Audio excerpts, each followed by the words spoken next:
안녕하세요, 여러분. 굿모닝 행정학을 진행하는 여러분의 영디 최영희입니다. 자, 우리 수요일 오늘 13일차 복습 스터디 내용입니다. 생태론부터 공공선택 이론까지 갈 건데요. 제가 여기 이제 범위를 정하면서 되게 고민을 많이 했어요. 공공선택 이론이 너무 양이 많기도 하고 중요해서 얘를 조금 더 자세하게 봐야 할 텐데 어쩌지? 근데 그렇다고 해서 생태론과 체제론을 안 보기도 좀 그래서요. 이 부분들이 상대적으로 좀 간단한 내용이니까 물론 난도는 어렵지만 기출에서 좀 간단한 내용이니까 가볍게 정리하고요. 우리 공공선택 이론도 빈출되는 학자들 위주로만 한번 정리를 해보도록 합시다. 일단 생태론은 제가 항상 생태, 행정을 하나의 유기체, 생태계에 존재하는 유기체로 보고 환경이 일종의 생태죠. 생태 안에 있는 하나의 유기체가 행정이고요. 그들 사이의 상호작용 관계를 연구했던 게 바로 생태론입니다. 개발도상국의 이제 미국식의 행정문화 적용시켰던 게 문제가 되어서 나타났던 이론들이라고 얘기를 했죠. 그래서 생태론 이론의 가장 큰 특징이요. 생태론도 비교 행정론도 국가별 연구를 굉장히 중점으로 두고 진행을 합니다. 그래서 국가별 연구를 진행하는 우리 중범위 이론이라고 얘기를 했고요. 행정의 과학화에 기여합니다. 그래서 생태론과 제가 항상 비교 행정론을 같은 맥락으로 두고 보시라고 말씀을 드렸을 거예요. 리그스는 생태론자이자 비교 행정론을 연구했던 학자입니다. 이 사람이 프리즘적 모형이라고 얘기해서 농업사회, 그 다음 프리즘적 사회, 그 다음 산업사회. 그래서 분화사회와 융합사회라는 두 가지의 사회를 구분을 하고요. 산업사회와 농업사회라고 얘기하는 두 가지를 구분하고 그 중간 단계에 있는 요런 사회, 우리나라와 같은 개발도상국이 가지고 있는 이 프리즘적 사회가 약간 산업사회도 아닌 것이 농업사회도 아닌 것이 애매해서 산업사회의 이론들을 적용시켰을 때 효과가 떨어진다. 뭐 이런 것들을 정리했던 이론이라고 제가 말씀을 드렸을 거예요. 자, 그 다음 체제론이요. 체제는 행정을 마찬가지로 하나의 유기체로 파악합니다.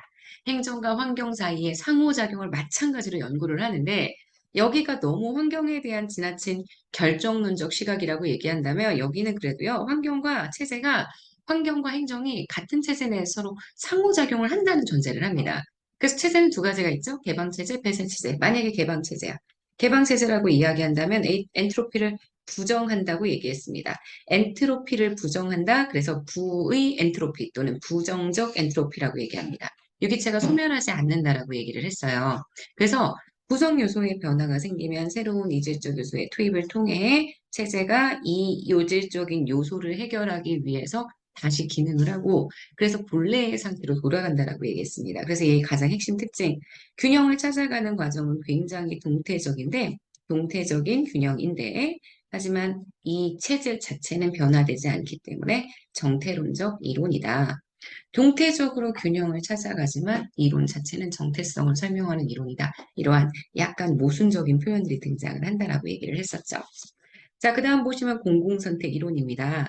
공공선택 이론은 제일 중요한 학자가 딱 이 세 사람이야. 티브 가설. 그 다음 니스카넨, 변리비. 그래서 이 세 사람의 모형 중심으로만 제가 정리를 했습니다. 사회의 비시장, 시장이 아닌 영역입니다. 거기에 경제학 연구를 진행했고요.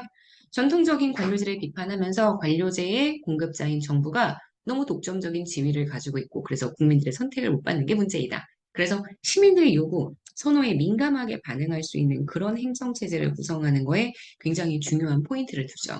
그래서 현실 적합성이 좀 부족하고요. 시장 실패의 가능성이 나타날 수 있다는 한계가 있습니다. 하지만 그래도 굉장히 각광받는 이론이고요.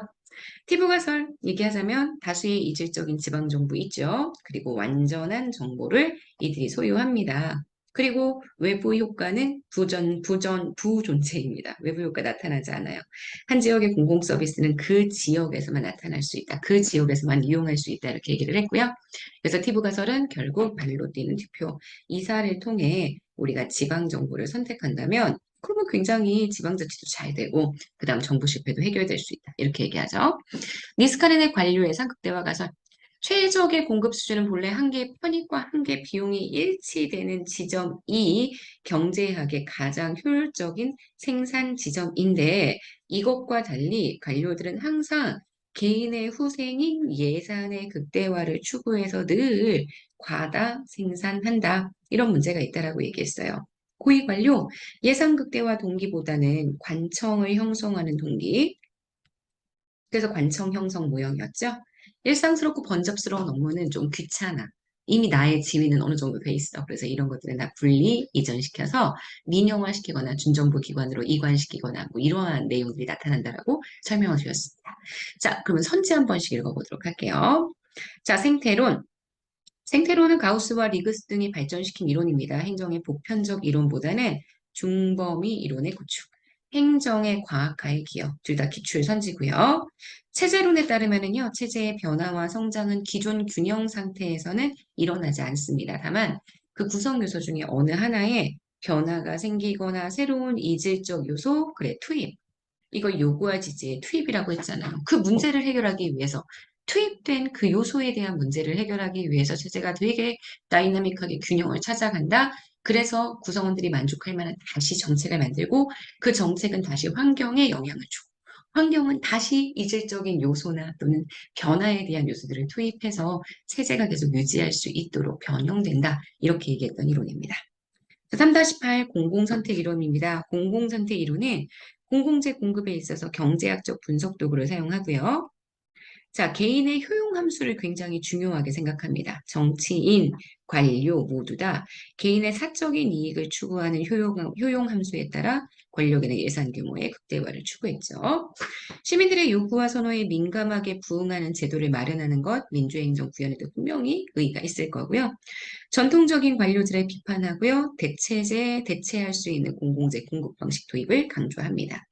행정을 가치 중립적인 영역, 이건 당연히 정치와 행정 사이의 관계를 이원화시키는 약간 행정을 시장적인 영역일 거라고 보기 때문에 정치의 영역 밖으로 있다는 가정을 당연시 했을 거고요. 하지만 이게 현실 적합성이 떨어진다는 것도 문제가 되죠. 현실 세계는 효용 극대화를 추구하고 있으며 합리적인 개인들로 구성이 된다고 가정을 한대요. 공공선택 이론이 당연히 이것도 현실에 적합하지 못한 내용이라고 보실 수 있겠죠. 자유시장 경제의 논리를 공공부문에 도입하고자 하는데 그 논리 자체가 현상유지 균형이론, 뭔가 기득권을 타파하는 그러한 거에는 관심을 별로 가지고 있지 않습니다. 문제라고 생각하고요.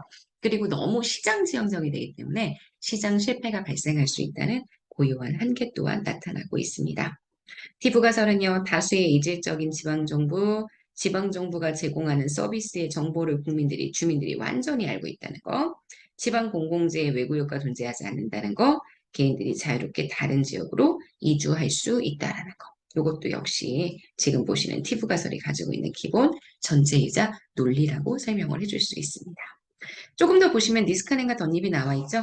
니스카넨에 따르면 최적의 서비스 공급 수준은 한계 편익과 한계 비용이 일치하는 지점. 그래, 최적 수준이니까.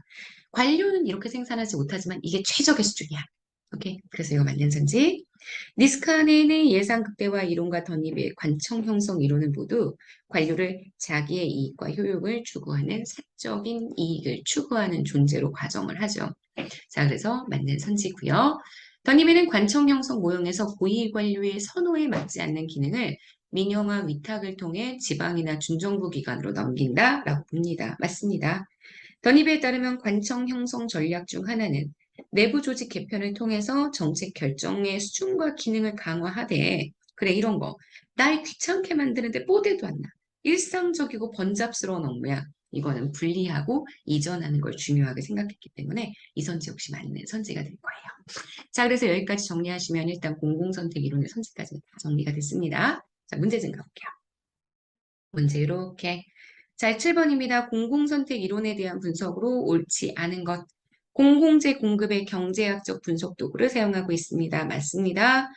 현실 세계가 효용국대화를 추구하고 있고 합리적인 개인들로 구성되어 있다는 가정은 현실적이지 못한다는 비판을 받습니다.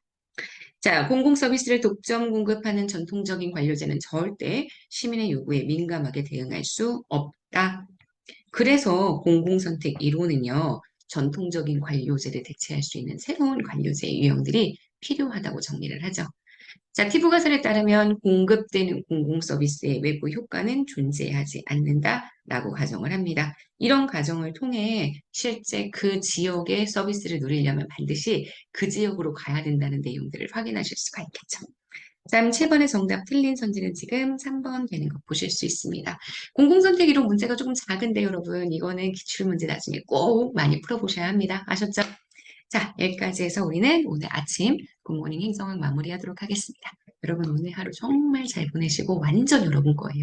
그러니까 힘내시고요. 파이팅! 안녕!